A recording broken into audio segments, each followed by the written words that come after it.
in the home stretch with Talking, guys, so hang in there a little bit longer. I just want to say a few words. I actually came back to scouting after a 20-year absence with very little outdoor activity in between. And as a volunteer, when I came back to the program, I was actually asked to go to Philmont in 2004 to help facilitate a course. I think Joe in the back may remember that. We were in the course together. And I freaked out a little bit since I had been out of the program for a while. So in my infinite wisdom, I concluded that wood badge would be the solution to all of my anxiety and the best way for me to catch up on all my scouting skills. And as luck would have it, my old council in New Jersey was having a course a few months away. And they would actually let me into a course. My number was going to be 47. And since I was welcome to attend, I really concentrated on how I could best prepare for wood badge. So in the, no surprise to people who would know me, I may have gone a little overboard. I started running. I was timing myself in the yard putting up my tent. I amazed my neighbors with flint and steel fire demonstrations. Basically all the scouting skills that I had as a kid, I was trying to brush up because in my mind that's what wood badge was to me. My dad had actually gone to wood badge in the same council. I was part of the youth training program back in the 70s, and a lot of the adults who were participating in that were part of the wood badge curriculum, and they were pretty tough. They sent me a questionnaire to ask about my personal experience. They sent me 20 questions, and I didn't fall for it because I knew this was just misdirection. They were going to sucker me in. When I showed up for day one of wood badge, I could have won Survivor on television that season. I was set. I was ready. Unfortunately, I was taking 21st century wood badge.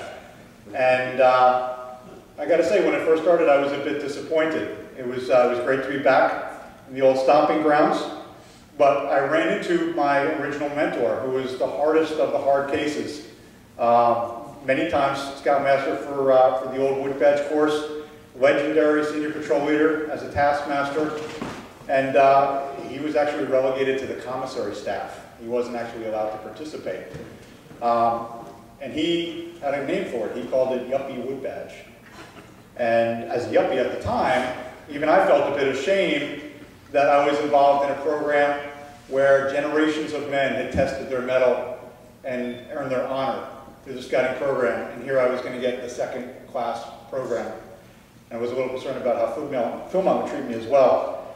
But I wasn't really too keen on the watered-down program, but I gave it a chance. As luck would have it, the course actually tested me as a person, not necessarily my skill set. By coincidence, a huge surprise was I was assigned to a den that had one of my best friends growing up participating as well. And we hadn't seen each other in 20 years. Did not recognize each other immediately because Frank Hines put on 250 pounds since I had last seen him. And it was almost cartoon-like because I'm staring at him thinking, I know this guy. And it wasn't until we got our name tags where we could identify who was who, because frankly I hadn't been back in that part of New Jersey in 2 decades. But it was wonderful to see Frank. And we were close when we were growing up. Frank had actually lost his dad when we were in high school, and my father had adopted him kind of through the program. And you know, gave him a lot of encouragement. We actually went in the family car so he could go to prom. My dad was actually the one who saw him off to go join the Army after high school.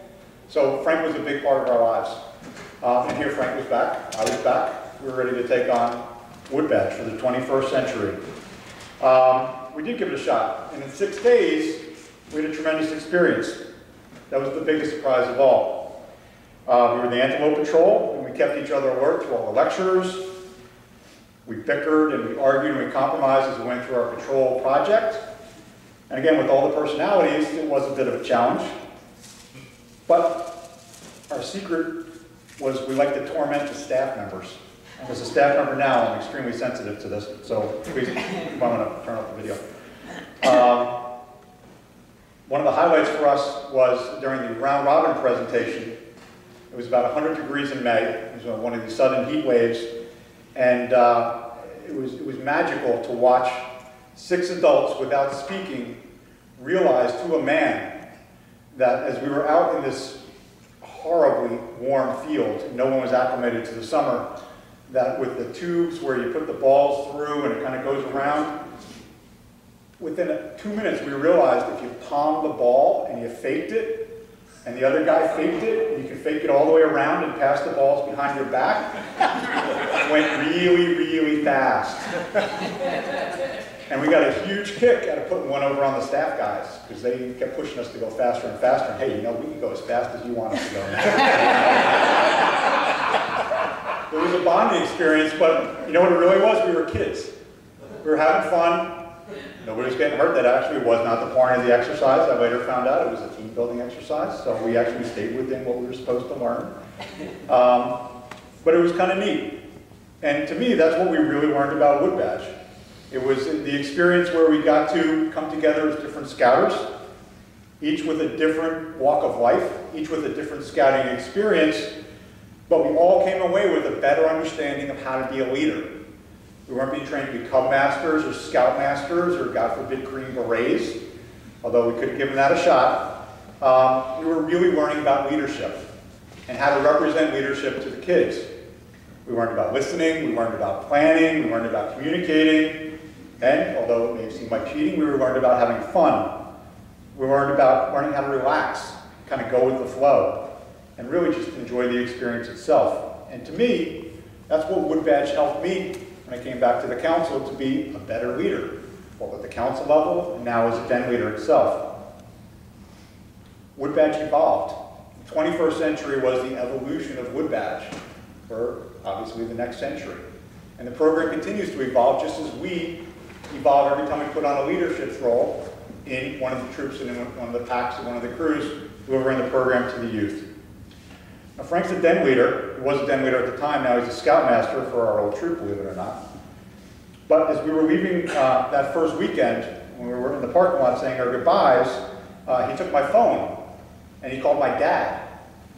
And he thanked my dad for all the support that he'd given him, and he said that my father was the reason that he was in Scouts today to help his son. Now, my dad earned his beads in 1984, but that day, he knew that his job was done. That's why he was in the program, that's why he made the sacrifices, that's why he did the preparation, and he made a difference tangibly in one person's life. That's really why we're all here. Wood Badge helps us to do that. When I left Gilwell Field that time as a participant for the first time, as we were going around shaking hands, the SPL grabbed my hand and pulled me close. And in my ear, he whispered, "Welcome home." 20 years away, I was back in the program, and I was welcome home, and I'm still home. Scouting is still part of my family, this is still part of my life, but my job is not done yet. My job right now is to fill up Gilwell Field with 48 Franks in October. And I'm proud to say over the last month, through a lot of cooperation, we've got 20 already signed up. So I need some help on the remaining 28.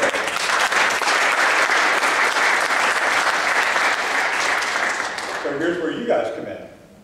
You appreciate Wood Badge's people that have been through the program. You've heard the stories. You obviously know everything that it means to you. I need you to help share that. We've got flyers over here. We've got cards with little inscriptions in it. I need you to think of a couple people that you think would benefit from Wood Badge. And I need you to send them to me. They can come to me directly. You can send them their email addresses, their phone numbers, whatever it takes. Help us spread the word. And I'll bribe you. Over on that side, we've got these little fancy Wood Badge pens. If you click them, they have a different message that comes up in the window. Believe it or not, it's got everything in the flyer right here. You just have to study it really, really I can't see it. You guys might. Give it a shot. If you promise to take some flyers and you promise to go out there and think about who should be taking Wood Badge in October, you're welcome to take as many pens as you want. It's been a privilege to be part of the Wood Badge program here in Westchester-Putnam County for the past few years. I'm delighted to be serving as the course director coming up in this October. We've got a wonderful staff lined up. We've got fantastic participants. We've got tremendous spirit. And at this point, to bring the evening to a close, I'd like to call Mark Andre, our Scout Executive, who will give you a few more comments. Thank you.